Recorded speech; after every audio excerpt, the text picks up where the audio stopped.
इसी प्रकार अन्य प्रसंगों को श्रवण करने के लिए मेरे YouTube चैनल को सब्सक्राइब करके बेल आइकन को अवश्य दबा दें। जय श्री राधा कृष्णा। कलयुग के सच्चे भक्त की एक घटना मुझे याद आती है और मुझे ऐसा लगा कि इसकी चर्चा आपके साथ अवश्य करनी चाहिए। मध्य प्रदेश में एक रियासत थी जिसका नाम था बांधवगढ़, और इसी रियासत का एक बहुत श्रेष्ठ राजा था जिसका नाम था वीर सिंह।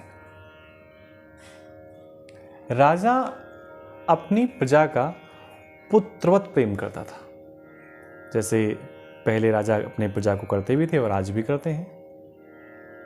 राज परिवार से किसी भी प्रकार से प्रजा को कोई क्षति नहीं होती थी और राजा पूरे परिवार के साथ, प्रजा के साथ बड़े प्रेमवत रहता था। उसी परिवार से जुड़ा हुआ नाई का परिवार था जिसपे एक सेन नाम का नाई रहता था।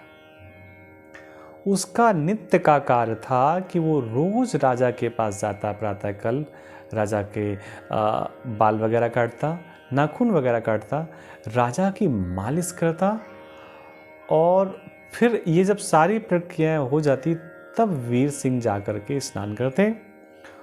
और राजा को सेन ही बहुत प्रिय था। अच्छा, कई बार ऐसा होता है कि कुछ लोगों को अपने यहाँ सेवक करने वाले किसी विशेष व्यक्ति से इसने ज़्यादा हो जाता है। ऐसा क्यों? उसका कारण ये होता है कि जिस व्यक्ति से इसने ज़्यादा होता है, हो सकता है वो भगवान का परम भक्त हो। जो ये सेन था, ये कोई साधारण नहीं था। पूरी दिन मेहनत करता, जो धन मिलता उस धन से साधु और संतों का सत्कार करता, आदर करता, उन्हें भोजन करवाता और बाकी समय परिवार के साथ रहता, और जो समय बचता उसमें भगवान का ध्यान करता और बाकी समय भी भगवान का ध्यान करता। ये उसका नित्य का कार्य था।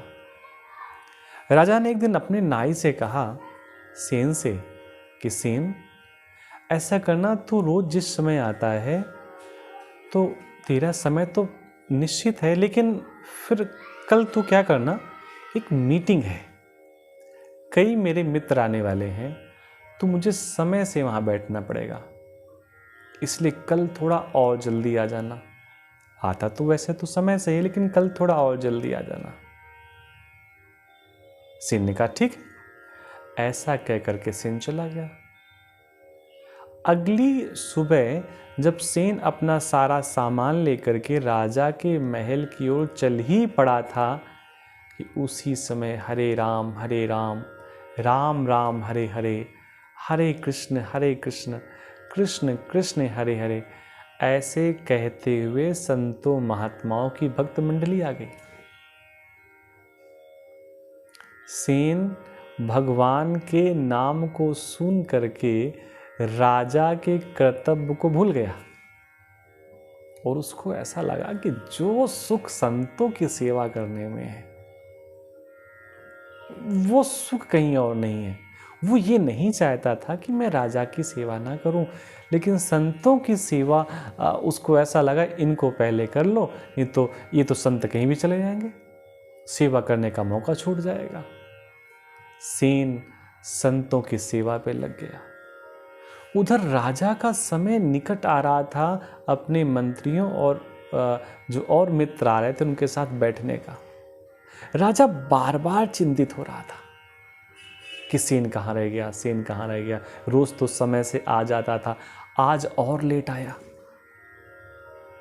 राजा को बड़ी चिंता हो रही थी, लेकिन सबसे ज्यादा किसी को चिंता थी तो वो थी भगवान कृष्ण को, क्योंकि भगवान कृष्ण जानते थे कि सेन अगर समय से नहीं पहुंचा राजा के पास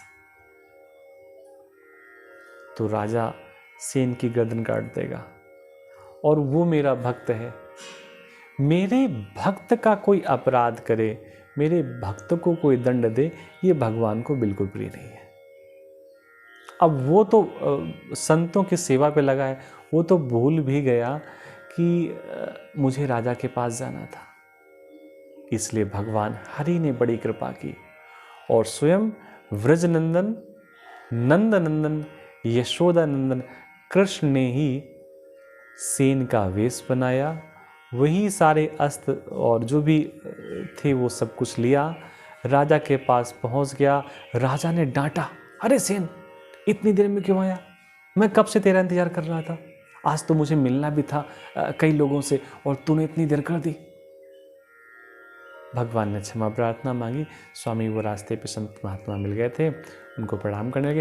अच्छा, राजा भी संत महात्माओं को भक्त था। उसने कहा कोई बात नहीं, ऐसा कर, मुझे बहुत देर हो रही है और जल्दी से अपना सारा कार्य कर दे।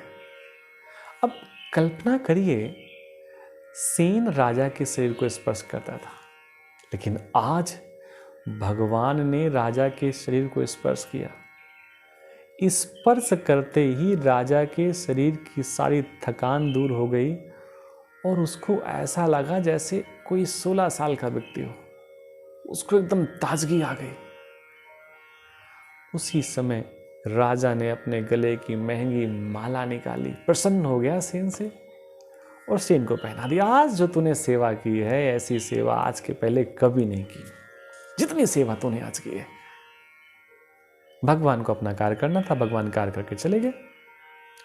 उधर जब भक्त मंडली गई, सेन को याद आया कि मुझे तो राजा के पास जाना था।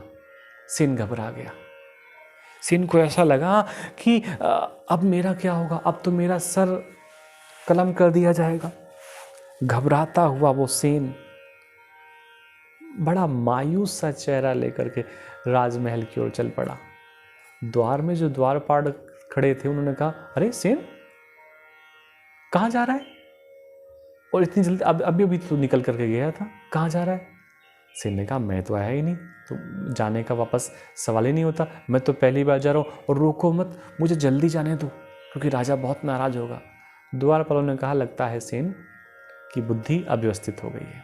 अभी तो देखो सेवा करके गया था, फिर आ गया। अब सेन जैसे ही राजा के पास पहुंचा तो राजा ने फिर कहा, सेन तुम क्यों वापस आए? आज तो तुम्हारी सेवा से मैं बहुत प्रसन्न हूं। जो तुमने सेवा आज की है, ऐसी सेवा तुमने कभी जीवन में नहीं की। मैं बहुत प्रसन्न हूं। और तू दोबारा क्यों आ गया? सेन इस पूरी बात को सुनकर के समझ चुका था कि जो काम मेरा था वो कार्य गोविंद करके चले गए। सेन राजा का प्रिय भी था। सेन ने पूरी बात बताई, स्वामी मैं नहीं आया आपके यहाँ। सेन ने कहा, ऐसी व्यंग भरी बातें क्यों कर रहा है? देख तेरे गले पे जो मोतियों की माला पड़ी है, ये मैंने ही तो तुझे पहनाई थी तेरी सेवा से प्रसन्न होकर के। सेन को तो कुछ होश नहीं था, उसने अपने गले पे माला देखी, अरे ये तो राजा की माला है, मेरे गले पे कैसे आ गई?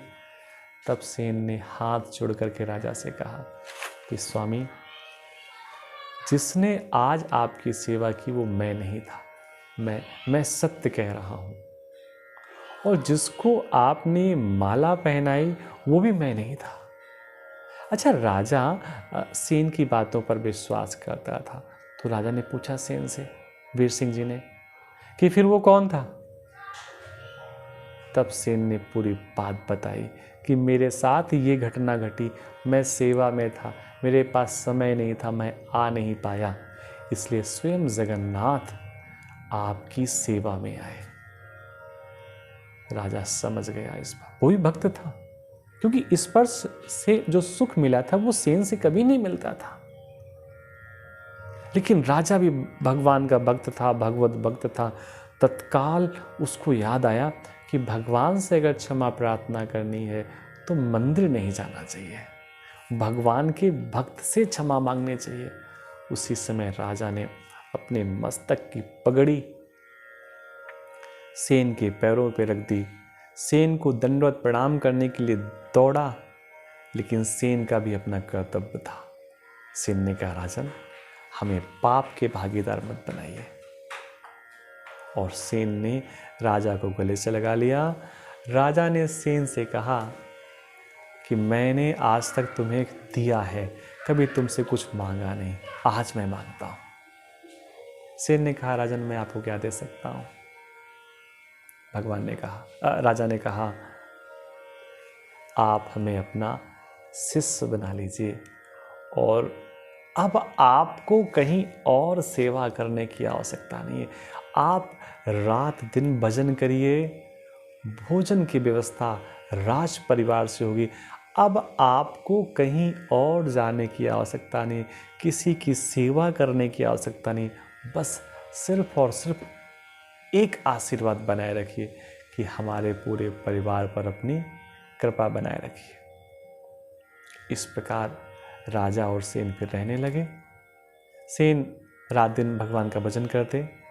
अंत में वही सेन अपनी भक्ति को और दृढ़ करने के लिए बनारस गए, काशी में गए, वहाँ पर रहने लगे और वहीं पर उनका शरीर शांत हुआ। जहाँ पर वो सेन रहे उस जगह का नाम सेनपुरा था और आज भी है। अगर आपके जीवन में भी कोई ऐसी रोचक घटना है जो ईश्वर से जुड़ी हुई है, भगवान से जुड़ी हुई है, परमात्मा से जुड़ी हुई है, आप हमारे व्हाट्सएप नंबर पर हमें वो घटना आप भेज सकते हैं और हमें भी उस घटना को सुनने का, पढ़ने का अवसर मिलेगा।